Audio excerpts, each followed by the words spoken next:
Hey everyone, hope you all are doing good. If the File Explorer is not working on Windows 10, in this video, let's fix this issue.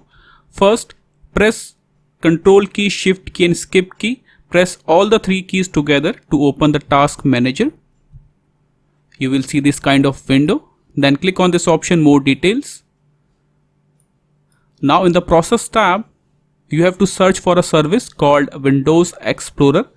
So scroll down and you will see the service here, Windows Explorer. Right click on it, then click on Restart. That's it. Now cut this window. So in the most cases, this will fix the error. Move on to the next method if you are still getting the same issue. Double click on this PC. After that, click on this View option. Now click on this Options. Now in this option, open File Explorer 2. Change it to this PC. Click on Apply, then click on OK, then click on OK. That's it. So these are the steps you can try to fix if the File Explorer is not working on Windows 10. Thank you.